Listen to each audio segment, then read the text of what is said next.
Cinema నేను ప్రసూన వచ్చేసింది. అభిమానులు ఎదురు చూస్తున్న ఆగస్టు 14 రానే వచ్చింది. ఎన్నో రోజులుగా ఎదురు చూస్తున్న వార్ 2 థియేటర్లోకి ఎంట్రీ ఇవ్వనే ఇచ్చేసింది. మరి రజనీకి పోటీగా వచ్చిన తారక్ ఆడియన్స్ ను అలరించాడా? మొదటిసారి బాలీవుడ్ గడ్డపై అడుగుపెట్టిన యంగ్ టైగర్ అంచనాలను అందుకున్నాడా? తారక్ తో తొలిసారి జోడీ కట్టిన హృతిక్ మెప్పించాడా? Let's watch. మాజీ రా ఏజెంట్ కబీర్ వరుస పెట్టి బడాబాబులను హత్య చేస్తుంటాడు. భారతదేశాన్ని చెప్పు చేతల్లో పెట్టుకోవాలనుకునే కలి అనే ఓ అజ్ఞాత శక్తి అతనికి ఓ టాస్క్ ఇస్తుంది. ఈ ప్రాసెస్లో కబీర్ తన గురువు సునీల్ లూథ్రాని చంపాల్సొస్తుంది. దీంతో కబీర్ కోసం రా భారత ప్రభుత్వం వెంటాడుతుంది. ఇతన్ని పట్టుకోవడానికి రా నియమించిన స్పెషల్ టీంకి మేజర్ విక్రమ్ చలపతి నాయకత్వం వహిస్తాడు. ఇక తండ్రిని చంపిన కబీర్పై అతని కూతురు వింగ్ కమాండర్ కావ్య లూథ్రా పగతో రగిలిపోతోంది. తనకు అడుగడుగునా అడ్డుపడుతున్న విక్రమ్ గురించి కబీర్ ఓ నిజం తెలుసుకుంటాడు. మరి రా ఏజెంట్ గా ఉన్న కబీర్ దేశద్రోహిగా ఎందుకు మారాడు? సునీల్ లూథ్రాను ఎందుకు చంపాడు? కబీర్ కు కావ్యకు ఉన్న సంబంధమేంటి? కలీ గ్యాంగ్ ఇండియాను ఎందుకు టార్గెట్ చేసింది అనేది వార్ 2 కథ. బాలీవుడ్ లో యశ్రాజ్ ఫిల్మ్స్ సంస్థ నిర్మించే స్పై సినిమాలకి అక్కడ సెపరేట్ ఫాలోయింగ్ ఉంది. సినిమా పరంగా చూస్తే యశ్రాజ్ ఫిల్మ్స్ గత చిత్రాల మాదిరిగానే వార్ 2లోనూ యాక్షన్ సీన్స్, చేసింగ్లు నిండిపోయాయి కూడా. టీజర్, ట్రైలర్లలోనే ఈ యాక్షన్ సీక్వెన్స్ల గురించి దర్శకుడు అయాన్ ముఖర్జీ హింట్ కూడా ఇచ్చారు. మొదటి గంటలోనే సినిమా కథ ఏంటి అనేది దర్శకుడు రివీల్ చేయడం ఇక్కడ మెచ్చుకోదగ్గ విషయం.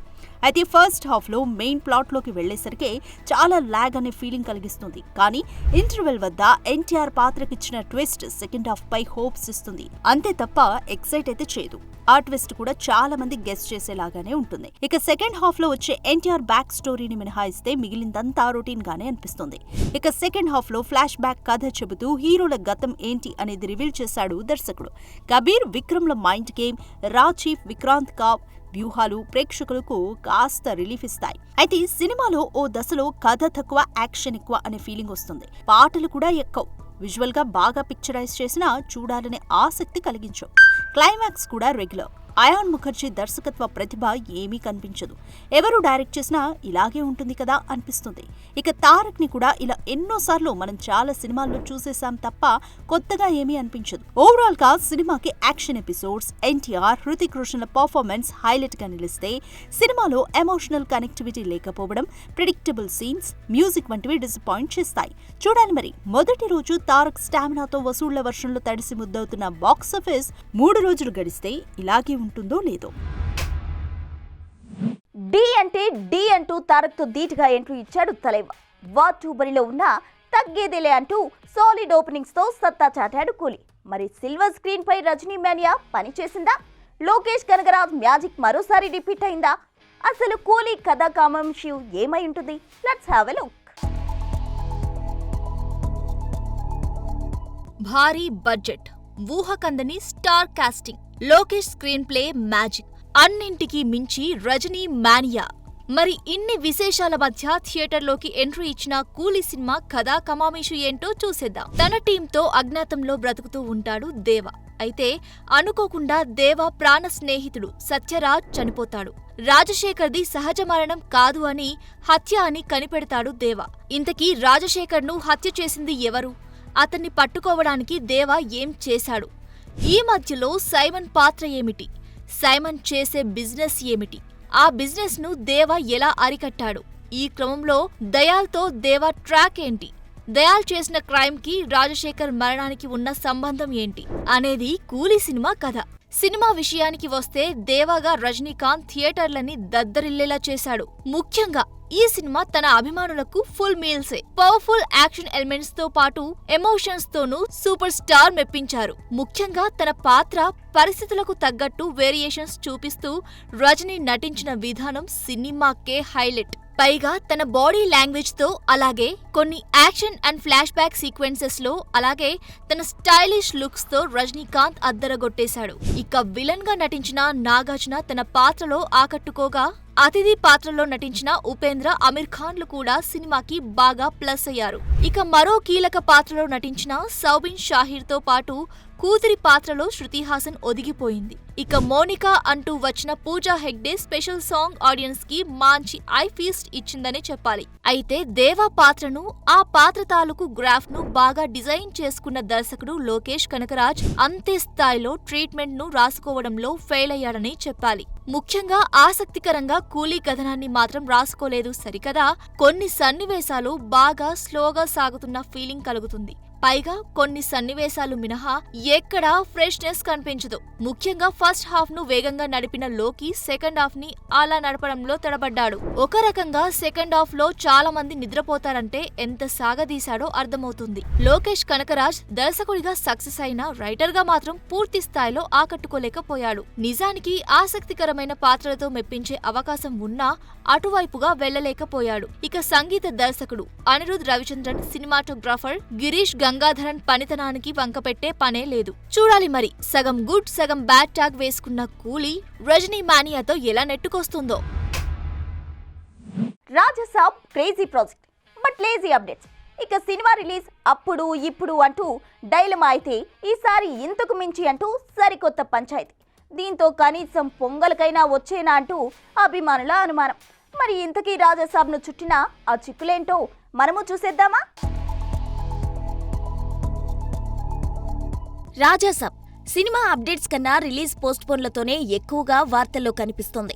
ఇప్పటికే ఈ సినిమా డిసెంబర్ 5కే వస్తుందని మేకర్స్ అనౌన్స్ చేసినా తాజాగా విశ్వప్రసాద్ కామెంట్స్ తో డిసెంబర్కే వస్తుందా లేక జనవరికి పోస్ట్పోన్ అవుతుందా అన్న డైలమాలో పడిపోయారు ఆడియన్స్. ఇప్పుడు దానికి తోడు మరో పంచాయతీ రాజాసాబ్ మెడకు చుట్టుకున్నట్టే కనిపిస్తోంది. The Raja Saab theatrical, non theatrical rights హక్కుల కోసం పీపుల్స్ మీడియా ఫ్యాక్టరీలో 218 కోట్లను పెట్టుబడిగా పెట్టిందట ఐవీవై ఎంటర్టైన్మెంట్ సంస్థ. ఇక సినిమాని కూడా చకచకా కంప్లీట్ చేసి ఎలాంటి పోటీ లేని టైంలో రిలీజ్ చేయాలని అనుకున్నారట. అయితే అనుకున్న సమయానికి షూటింగ్ పూర్తి కాకపోవడం, సినిమా నుండి ఎలాంటి అప్డేట్స్ అందించకపోవడం, పైగా రిలీజ్ డేట్స్ విషయంలో క్లారిటీ ఇవ్వకపోవడంతో అగ్రిమెంట్ ను ఉల్లంఘించారంటూ హైకోర్టుకి ఎక్కింది ఐవీవై ఎంటర్టైన్మెంట్స్. దీంతో ఇప్పటికే రీషూట్లు, యూనియన్ల ధర్నాలు, విఎఫ్ఎక్స్ ల డిలేలు ఇలా అన్ని కలిసి చుట్టుముడుతుండగా తాజాగా ఈ ఇష్యూతో రాజాసాబ్ మరింత చిక్కుల్లో పడినట్టే కనిపిస్తోంది. అయితే పెట్టిన పెట్టుబడికి 18% ఇంట్రెస్ట్ తో వెనక్కిచ్చేస్తామని, రాజాసాబ్ విషయంలో ఐవీవైకు ఎలాంటి రైట్స్ ఉండకుండా చేయాలంటూ కోర్టుకి ఎక్కిందంట పీపుల్స్ మీడియా. చూడాలి మరి ఈ ఇష్యూ సెటిల్ చేసుకుని రాజాసాబ్ ఎప్పుడు ఊపిరి తీసుకుంటాడో. చిన్న సినిమా చితికిపోవాల్సిందేనా? ఆ సినిమానే నమ్ముకున్న కార్మికుడు కడుపు మార్చుకోవాల్సిందేనా? ఛాంబర్, ఫెడరేషన్ మధ్య తెగని పంచాయతీ ఈ రెండు వర్గాలకు గదిబండిగా మారేనా? ఇకనైనా చిన్న సినిమాను కష్టజీవిని దృష్టిలో పెట్టుకుని పరిష్కారం చూపిస్తారా? ఒక రకంగా ఇండస్ట్రీని నడిపించేది ఈ చిన్న సినిమానే.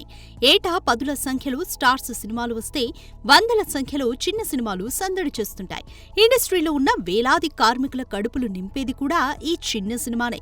అలాంటి చిన్న సినిమా, ఆ సినిమాని నమ్ముకున్న కష్టజీవి ఇప్పుడు కన్నీరు పెట్టే పరిస్థితి. 30% వేతనాలు పెంచాలని చేపట్టిన సమ్మె ఇప్పటికి 11 రోజులు దాటింది. కానీ ఎక్కడ వేసిన గొంగళి అక్కడే ఉంది. అయితే 100ల కోట్లు కుమ్మరించే పెద్ద నిర్మాతలు కాస్త తట్టుకోగలరు. కానీ చిన్న సినిమాలు, వాటిని నమ్ముకున్న కార్మికుల పరిస్థితి మాత్రం అగమ్య గోచరంగా మారిపోయింది. ఇటు వేతనము పెరగక, అటు షూటింగులు మొదలవక కార్మికులు కడుపులు చేతపట్టుకుంటే, చిన్న సినిమాల కోసం తెచ్చిన అప్పులు కుప్పలుగా పెరిగి నిర్మాతలు తలలు పట్టుకునే పరిస్థితి. ఒక రకంగా చెప్పాలంటే ఇటు చిన్న సినిమా, అటు సినిమాని నమ్ముకున్న కార్మికుడు పడుతున్న నరకం అంతా ఇంతా కాదు.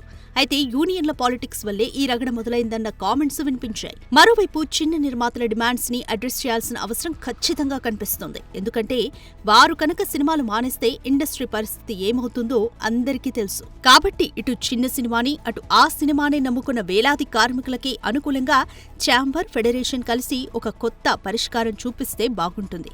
కాదు కూడదంటూ ఇలాగే సమస్యను మరింత సాగదీస్తూ ముందుకు వెళ్తే మాత్రం చిన్న సినిమాలు తీయడం అటుంచితే ఇక బతకడమో అనుమానమే. ఏది ఏమైనా త్వరలోనే చర్చలు త్వరగా కొలిక్కి వచ్చి సెట్లో క్లాప్ సౌండ్ వినిపించి కార్మికుడి కళ్లల్లో సంతోషం కనిపించాలని మనస్ఫూర్తిగా కోరుకుందాం. ఇవి ఇప్పటివరకున్న క్రేజీ అప్డేట్స్. మరిన్ని లేటెస్ట్ అప్డేట్స్ మళ్ళీ కలుద్దాం. అంతవరకు చూస్తూనే ఉండండి బిగ్ టీవీ.